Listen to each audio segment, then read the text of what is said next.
Today is July 1st, 2021, which means I have been collecting Blackpink for exactly 6 months.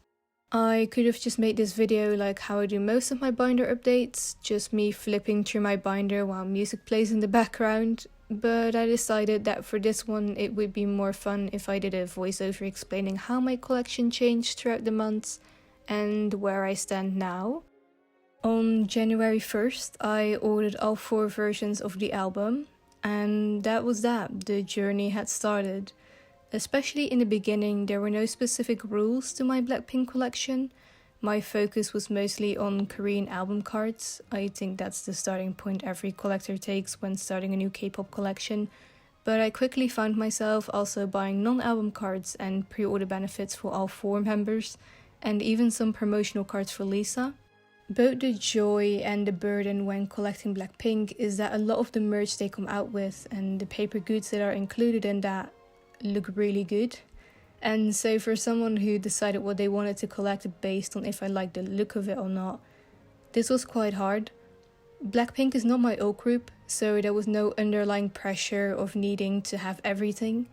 And yet, because I liked the majority of the stuff that they had out, I did in fact still want everything.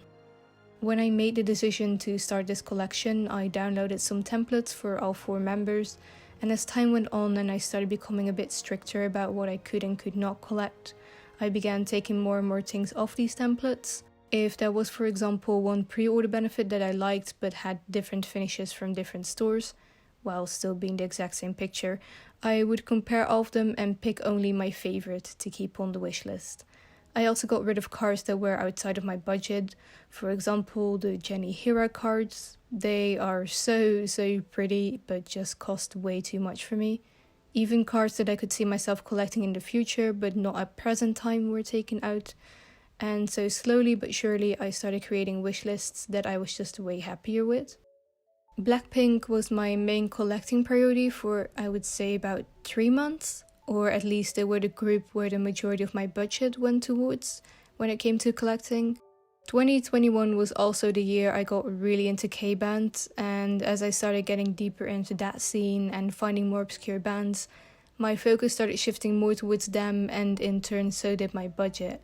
I cut out pre-order benefits from my Blackpink wishlists completely and soon switched to a wishlist which only included the last Korean album cards I was still missing, as well as 1 or 2 items that were non-album goods. I'll be completely honest with you, for the past weeks I have not been working on my Blackpink collection at all. The only thing that I for sure wanted to keep up with was Rosie's photo book release, which also made me able to get the last 2 DIY phone case PC sets that I was still missing, since I could combine the shipping of them with the photo book.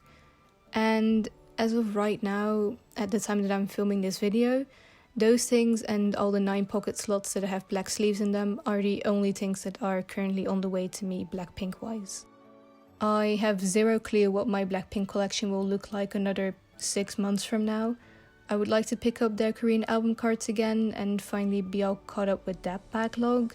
And if Lisa's solo does indeed happen this year, I will probably go all out for that like I did with Rosie's one. But to be honest, I actually have no clue what will happen, and for me that's kind of exciting. One thing I can say for certain is that I've had a blast collecting Blackpink so far, and that I'm very happy with my current collection. I think this mostly has to do with the fact that very early on I started cutting off stuff that I just didn't feel were necessary for me to have in my collection.